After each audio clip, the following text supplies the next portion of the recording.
So இப்போ இந்த வீடியோவில் வந்து நம்ம எந்த ஒரு படத்தை பற்றி பார்க்க போகிறோம் அப்படின்னா வந்து everyone loves me when I'm dead அப்படின்ற ஒரு படம் தான் நெட்ஃப்ளிக்ஸில் வந்து ரிலீஸ் ஆகிருக்கு. ஸோ எல்லாமே வந்து என்னை லவ் பண்ணுவாங்க, நான் வந்து இறந்து போனோன்னே அப்படின்ற மாதிரி தான் வந்து இந்த படத்தோட பேர் வந்து இருந்துச்சு. சரி, ஒரு ஹாரர் மூவியாக இருக்கும் போல் அப்படின்னு தான் நம்ம பார்க்க ஆரம்பித்தோம். எடுத்தோடனே வந்து அது மாதிரி தான் வந்து ஒரு மர்டர் செஞ்சு கிடந்துச்சு. அந்த இது சுற்றியே தான் வந்து கேமரா போயிட்டு இருந்துச்சு. ஸோ இது ஒரு த்ரில்லர் படமாக இருக்குமோ, ஒரு ஹாரர் மூவி மாதிரி இருக்கே அப்படின்ற மாதிரி தான் வந்து போச்சு. ஏன்னா அந்த டைட்டில் அப்படின்றது. பட் படம் ஸ்டார்ட் ஆனோடனே வந்து அடுத்த ஒரு 15 to 20 மினிட்ஸ் வந்து கொஞ்சம் ஸ்லோவாக தான் வந்து போயிட்டு இருந்துச்சு. அதுக்கப்புறம் தான் வந்து கதைக்குள்ளே போச்சு. இது என்ன அப்படின்னா வந்து ஒரு டிமேட் அக்கௌண்ட்னு சொல்லுவாங்க. ஸோ இந்த படத்தை பற்றி சொல்கிறதுக்கு முன்னாடி நான் டிமேட் அக்கௌண்ட்னா என்னன்னு சொல்லிட்டு இன்னும் கொஞ்சமே கிளியராக இருக்கும்னு நினைக்கிறேன். ஸோ டிமேட் அக்கௌண்ட்னா வந்து இப்போ யாராச்சும் ஒருத்தவங்க வந்து ஒரு 1 year 2 year வந்து எந்த ஒரு டிரான்சாக்ஷனுமே வந்து பேங்க்கில் வைக்கல, பணம் எடுக்கலை, பணம் போடலை அப்படின்னா அந்த அக்கௌண்ட்டை வந்து இன்ஆக்டிவ் வந்து பண்ணிவிடுவாங்க. ஸோ அந்த அக்கௌண்ட்டை வந்து மறுபடியும் வந்து ஒரு ஆக்டிவேட் பண்ண மாட்டாங்க. அதோட டிரான்சாக்ஷன்லாம் நிறைய இது குறைச்சிருவாங்க. டிரான்சாக்ஷனாக வந்து யாரும் பணம் எடுக்க முடியாது, அந்த ஏடிஎம்லாம் வந்து நம்ம போய் லாகின் பண்ண முடியாது, அக்கௌண்ட்டை வந்து ஆக்சஸ் பண்ண முடியாது. கிட்டத்தட்ட வந்து ஒரு 1 year 2 year வந்து யாருமே நம்மளோட அக்கௌண்ட் பணம் போடல, பணம் எடுக்கலாம், இந்த மாதிரி ஆக்டிவிட்டிலாம் வந்து பேங்க் பண்ணிடுவாங்க. மறுபடியும் அந்த டிமேட் அக்கௌண்ட் வந்து இன்ஆக்டிவ் வந்து போயிடும். அதை மறுபடியும் நம்ம ஆக்டிவாக கொண்டு வரணும் அப்படின்னா நம்ம போய் பேங்க்கு போய் ரீச் அவுட் பண்ணிட்டு அங்கே போய் நம்மளோட ப்ரூஃப்லாம் கொடுத்து எக்ஸ்பிளைன் பண்ணி இந்த 1 year 2 year வந்து என்கிட்ட அமௌண்ட் இல்லை, இந்த காரணங்களால் நான் வந்து பணம் போடலை அப்படி இப்படின்னு சொல்லிட்டு ஏதாச்சும் ஒரு காரணம் சொல்லி நம்ம அதை வந்து ஆக்டிவேட் பண்ணணும். இல்லைன்னா அவங்க வந்து இறந்து போயிட்டாங்க, நான் வந்து அவங்களோட பொண்ணுன்னு சொல்லி அதுக்கான ப்ரூஃபோ இல்லை வந்து ஏதாச்சும் ஒரு கோர்ட் ஆர்டரோ அந்த மாதிரி காட்டி அந்த அக்கௌண்ட்டில் உள்ள அமௌண்ட் வந்து எனக்கு கொடுங்க, இல்லைனா வந்து அந்த அக்கௌண்ட்டை வந்து ஆக்டிவேட் பண்ணுங்கள், நான் மறுபடியும் அதாவது இப்போ எனக்கு யார் இறந்து போயிருக்காங்களோ அந்த அக்கௌண்ட்டை வந்து மறுபடியும் ஆக்டிவேட் பண்ணுறதுக்கு அவங்களோட மகன் யாராச்சும் வந்து ஒரு ப்ரூஃப் கொடுத்து அதை திருப்பி என்ன ஆக்டிவேட் பண்ணுங்கள், அந்த பணத்தை என்கிட்ட கொடுங்க, இல்லைனா வந்து நான் மறுபடியும் அந்த அக்கௌண்ட்டுக்கு வந்து பணம் போட்டு பணம் எடுத்துக்கிறேன், அதை ஒரு ஆக்டிவாக கொண்டு வந்துருக்குன்னு சொல்லி டிமேட் அக்கௌண்ட், அந்த டிமேட் அக்கௌண்ட்ன்றது வந்து இதுதான், இப்படி தான் வந்து செயல்படுத்தணும்னு சொல்லி விக்கிபீடியாலையுமே வந்து போட்டிருந்தாங்க. அந்த இன்ஃபர்மேஷன் எடுத்தேன். எதுக்கு இதை நான் சொல்கிறேன் அப்படின்னா வந்து இந்த படமே வந்து அதை சுற்றி தான் நடக்கும். அதாவது நான் சொன்ன மாதிரி வந்து எடுத்தோடனே வந்து ஒரு த்ரில்லர் படமாக போனாலும் பட் அது உள்ள வந்து ஒரு பேங்க் எம்ப்ளாயி, அவர் வந்து ரொம்ப வருஷமாக இருக்கார், வைஸ் மேனேஜராக வந்து இருக்கார். அவருக்கு நிறைய ஆக்சஸ், அந்த அக்கௌண்ட் ஆக்சஸ்லாம் இருக்குது நிறையா. இப்போ வந்து எம்ப்ளாயி வச்சு பார்க்கும்போது வந்து அதோட மேலே மேனேஜருக்குலாம் வந்து நிறைய ஆக்சஸ் இருக்குல்ல அந்த அக்கௌண்ட் பற்றி. ஸோ அவருக்கு வந்து எல்லா அக்கௌண்ட்டுமே வந்து எது வந்து டிமேட் அக்கௌண்ட், எது வந்து ஆக்டிவ் உள்ள அக்கௌண்ட் எல்லாமே தெரியும். ஸோ அவர் அந்த மாதிரி ஒரு பொசிஷனில் இருக்கவர், வைஸ் மேனேஜராக வந்து இருக்கிற ஒருத்தர். அவருக்கு வந்து பர்சனலாக நிறைய பிரச்சனை இருக்குது. என்னென்னா அவரோட பொண்ணு, ஸோ அவங்களுக்கு வந்து அதாவது அவங்க மக பிறந்தது வந்து ரொம்ப லேட்டாக பிறந்தது. நிறைய மெடிக்கல் ரீசன் வந்து அந்த ஒரு வைஸ் மேனேஜராக இருக்கிறதுக்கு வந்து பர்சனலாக வந்து நிறைய பிரச்சனைகள் வந்து இருக்குது. அவருக்கு குழந்தை உருவானது வந்து ரொம்ப ரொம்ப லேட்டாக உருவாச்சு. அதனால் மெடிக்கல் ரீசன் நிறையா இருந்துச்சு. அதுவுமே வந்து இப்போ அந்த குழந்தைய வந்து ஸ்கூலில் சேர்க்கணும்னா அது சில ஸ்கூலில் மட்டும் ரொம்ப ரொம்ப ஃபீஸ் அதிகம். யார் வந்து அதிகமாக ஒரு 5 லட்சம் 6 லட்சம் 10 லட்சம் சொல்லி அவ்வளோ காசு கொடுக்குறாங்களோ அவங்களுக்கு மட்டும் தான் வந்து அந்த ஸ்கூலோ டியூஷன்லேயோ வந்து இடம் கிடைக்குது. மீதி எல்லாத்துக்கும் வந்து கீழே போய்கிட்டே இருக்கும்.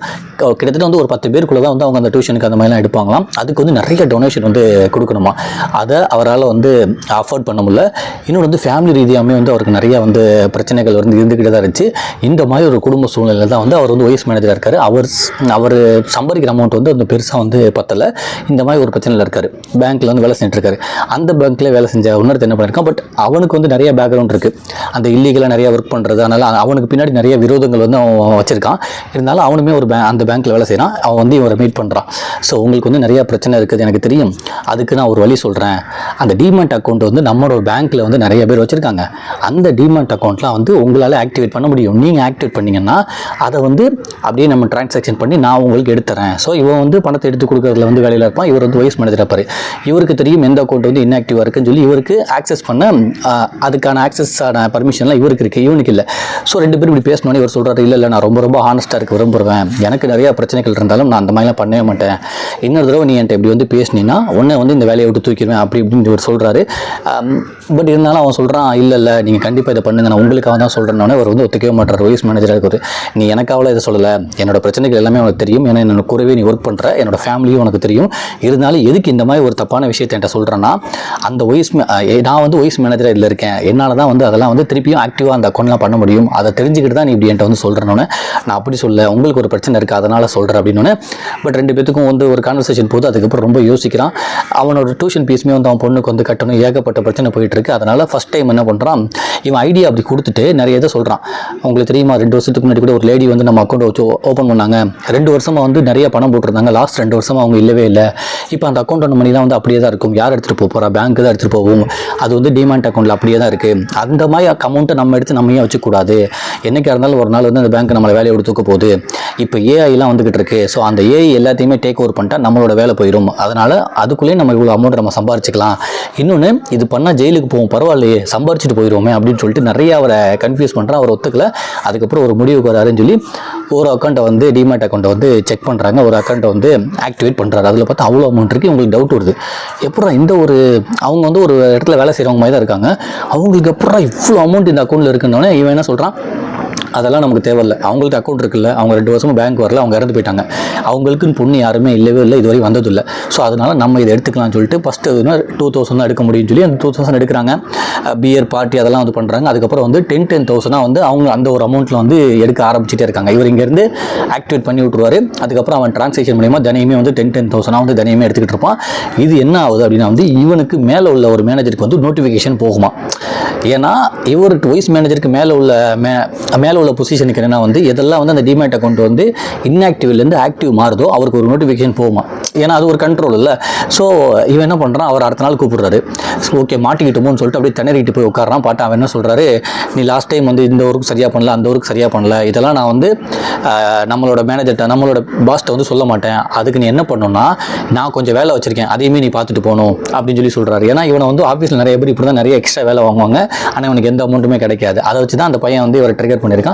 அடுத்த நாள் வந்து நான் இவனோட பாஸ் கூப்பிட்டோன்னே வந்து பயந்துட்டான், ஆஹா நம்மளை கண்டுபிடிச்சிட்டார் போல, நம்ம பண்ண தப்புனோடனே அவர் வந்து தப்பெல்லாம் கண்டுபிடிக்காமல் வேறு சின்ன சின்ன மிஸ்டேக் சொல்லி இதெல்லாம் நான் சொல்லாமல் இருக்க போனால் நீ வந்து எனக்கு கொஞ்சம் வேலை பெண்டிங் வச்சிருக்கேன், அதை நீ பார்த்து வீட்டுக்கு போ, நீ தான் வந்து ரொம்ப வருஷமாக இந்த பேங்க்கில் இருக்க, எப்போ வேணாலும் நான் உன்னை வேலையோடு தூக்கலாம், இருந்தாலும் நான் உன்னை வச்சிருக்கேன், உனக்கு ஃபேமிலி சுச்சுவேஷன் அல்ல, என்னோட ஒர்க்கெலாம் நீ கொஞ்சம் கொஞ்சம் பார்த்து கொடுக்க ஆரம்பிச்சுன்னா எனக்கு பரவாயில்லன்னு அவர் பிளேஸில் போய் அவரோட பிளேஸில் வந்து உட்காரான். அவரோட இமெயிலை செக் பண்ணுறான். இவன் நினச்ச மாதிரியே அவருக்கு ஒரு நோட்டிஃபிகேஷன் போயிருக்கு. இந்த மாதிரி 2 நாளைக்கு முன்னாடி டிமேட் அக்கௌண்ட்டில் உள்ள ஒரு அக்கௌண்ட் வந்து இன்ஆக்டிவ்லேருந்து ஆக்டிவாக மாறிக்குன்னு சொல்லி அவருக்கு நோட்டிஃபிகேஷன் போயிருக்கு. அப்போ தான் தெரியுது, ஆஹா இப்போ இவருக்கு போது போல், அப்போ தினையுமே நம்ம இவருக்கு வந்து எக்ஸ்ட்ரா ஒர்க் பண்ணித்தரோன்னு சொல்லிட்டு எப்போல்லாம் அந்த இமெயில் வருதோ போய் நம்ம டெலிட் பண்ணுறான்னு சொல்லிட்டு இப்படி பண்ணிட்டு இந்த அமௌண்ட் எடுத்துகிட்டு இருக்காங்க. ஒரு டயத்தில் வந்து அவர்கிட்ட வந்து மாட்டிக்கிறான். எல்லா நாளுமே அவனால் அந்த இமெயிலை டெலிட் பண்ண முடியல. அவருக்கு முன்னாடி போய் ஒரு நாள் மாட்டிக்கிறான்.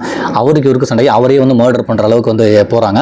ஸோ இந்த மாதிரி இந்த அமௌண்ட் இப்படி போய்கிட்டே இருக்க ஒரு கதை என்ன ஆகுதுன்னா, அந்த பக்கத்து வில்லனுமே வந்து ஒரு கும்பல் வந்து துரத்தி வந்துகிட்டே இருக்குது. அது என்ன பண்ணுதுன்னா வந்து ஒருத்தவங்க ஒரு பினாமி அக்கௌண்ட்டில் வந்து அவங்க ஒரு 30 மில்லியன் போட்டு வச்சுருக்காங்க. ஒரு ரவுடி கேங் வந்து ஒரு பினாமி அக்கௌண்ட் எடுத்து ஒரு 30 மில்லியன் போட்டு வச்சுட்டு கொஞ்சம் கொஞ்சமாக நம்ம எடுத்துக்கலாம்னு நினைக்கிறாங்க. அது யாருன்னா இப்போ இவங்க பணம் எடுத்துக்கிட்டு இருக்காங்கல்ல, அந்த லேடி தான் போல். அந்த லேடி இறந்துட்டாங்க. ஸோ இப்போ என்ன பண்ணுவாங்க, அவங்க அந்த பணத்தை தேடி வராங்க அவங்க மக மூலியமாக. இவனுங்க அதை ஃப்ராடு பண்ணி எடுத்துக்கிட்டே இருக்கானுங்க. ஸோ இவங்க 2 பேத்துக்குள்ளேயும் ஒரு கிளாஷ் ஆகுது. ஸோ உண்மையிலே வந்து லாஸ்ட்டில் இந்த மாதிரி பணம் எடுத்து இவங்களோட தேவையெல்லாம் பூர்த்தி செஞ்சுக்கிட்டு நல்லா ஜாலியாக வாழ்ந்தாங்களா, இல்லை அவங்கள்ட்ட மாட்டிக்கிட்டு அந்த பிரச்சனை இன்னும் கொஞ்சம் பெருசாகி இன்னும் நிறையா வந்து பிரச்சனையில் மாட்டி இவங்க 2 பேருமே அந்த மொத்தமாக அந்த கேங் வந்து கொண்டுட்டாங்களா, இல்லை இவன் வந்து இவனோட பொண்ணு ஸ்கூலுக்குலாம் வந்து இவன் என்னென்னலாம் பண்ணணும்னு வச்சுன்னா அதெல்லாம் பண்ணானா அப்படின்றத வந்து முழுக்க வந்து ஏகப்பட்ட கோணத்தில் வந்து சொல்லுவாங்க. ஒரு 20 மினிட்ஸ் வந்து கொஞ்சம் ஸ்லோவாக தான் போகும். பட் அதுக்கப்புறம் கொஞ்சம் கொஞ்சமாக அந்த பேங்க் அக்கௌண்ட் டிமேட் அக்கௌண்ட்டு ஆக்டிவாக மாறுறது, அதுக்கப்புறம் அந்த பணம் எடுக்கிறது, அப்புறம் யாரெல்லாம் வந்து இந்த மாதிரி இறந்து போயிருக்காங்க அந்த அக்கௌண்ட்டில் என்னென்ன இருக்குன்னு சொல்லி பார்க்குறது, அப்புறம் அந்த மேனேஜருக்குள்ள கிளாஷ், அப்புறம் அந்த ரவுடிக்கு அங்கே வர்றதுன்னு சொல்லி ஒரு 40-45 மினிட்ஸ்க்கு அப்புறம் வந்து இந்த படம் வந்து கொஞ்சம் கொஞ்சமாக சூடு பிடிக்க ஆரம்பிக்கும். ஒரு 20 மினிட்ஸ் வந்து ரொம்ப ஸ்லோவாக தான் போகிற மாதிரி இருக்கும். 2 மணி நேரம் அந்த படம். ஃபஸ்ட்டு ஒரு 20 மினிட்ஸ் ஸ்லோவாக இருக்கும். அதுக்கப்புறம் இந்த மாதிரி நிறைய சீன்ஸ் வரும். இப்போ நான் சொன்னதே வந்து ஒரு 40 மினிட்ஸ் ஒரு ஸ்டோரி மாதிரி தான் இருக்கும். இதுக்கப்புறம் இவங்க நிறைய பிரச்சனை வந்து ஒன்றா வந்து சந்திக்கிறாங்க. அது இன்னுமே இவங்களை வந்து இன்னொரு கட்டத்துக்கு நகர்த்துது. கிட்டத்தட்ட வந்து எதிரிகள் வந்து 2-3 வழியாக வந்துகிட்டு இருக்காங்க. இவங்க எல்லாத்திட்டுமே மாட்டிக்கிறாங்க. ஸோ லாஸ்ட்டில் இவங்க தப்பிச்சாங்களா, இவங்க அந்த பணத்தை வந்து இவங்க எடுத்துட்டாங்களா, இல்லை அவங்க எல்லா பணத்தை எடுத்துகிட்டு போயிட்டாங்களா, இவங்களோட பிளான் வந்து சக்ஸஸ் ஆச்சா, ஸோ இவங்களோட தேவையை வந்து பூர்த்தி பண்ணிக்கிட்டாங்களா, அது எந்த அளவுக்கு இந்த பிரச்சனை இவங்க இந்த மாதிரி ஒரு தப்பு வந்து எந்த அளவுக்கு அவங்களை கொண்டு போய் ஒரு இடத்துல நிறுத்துச்சு அப்படின்றத வந்து அவ்வளோ அழகாக வந்து சொல்லியிருப்பாங்க. பட் இந்த மாதிரி நான் இதுக்கு முன்னாடி நிறைய படங்கள் யாரோ பார்த்துருக்கலாம். பட் நான் இந்த மாதிரி ஒரு படங்கள் வந்து நான் பார்த்ததில்ல. பட் ஆனால் எனக்கு ஓகேவாக தான் இருந்துச்சு. ஒரு 20 மினிட்ஸ் ஸ்லோவாக இருந்தாலும் அதுக்கப்புறம் ஒரு 40 மினிட்ஸ் வந்து கொஞ்சம் நல்லா தான் போச்சு. நீங்களுமே இதுதான் ஒரு ஸ்டோரி, பட் இது உள்ள நிறைய விஷயம் வந்து அது உள்ளே இருக்குது. இதுலேருந்து ஆரம்பிக்கும். இதுதான் வந்து பேஸு. இந்த பேஸை வந்து உங்களுக்கு இந்த படத்தோட டிஸ்கிரிப்ஷன்லேயே வந்து போட்டிருக்கும். நெட்ஃப்ளிக்ஸில் தான் இந்த படம் இருக்குது. நீங்கள் இதுக்கப்புறமும் நிறைய சுவாரஸ்யமான விஷயங்கள் வந்து இந்த படத்தில் இருக்குது. ஸோ வாய்ப்பு இருந்தால் நீங்கள் போய் பாருங்கள். நெட்ஃப்ளிக்ஸில் இருக்குது. பட் தமிழில் இல்லை, இங்கிலீஷ் சப்டைட்டில் தான் இருக்குது. பட் ஆனால் அந்த புதுசாக வந்து கொஞ்சம் இது வந்து ஒரு கொரியன் படம் தான் இது. ஸோ அதனால் வந்து தமிழில் இல்லை, இங்கிலீஷ் சப்டைட்டில் தான் இருக்குது. உங்களுக்கு இந்த மாதிரி ஒரு படம், இந்த மாதிரி ஒரு கான்செப்ட்டில் வந்து பார்க்கணும் விருப்பம் இருந்தால் தாராளமாக பாருங்கள். நெட்ஃப்ளிக்ஸில் வந்து அவைலபிளாக இருக்குது. நன்றி.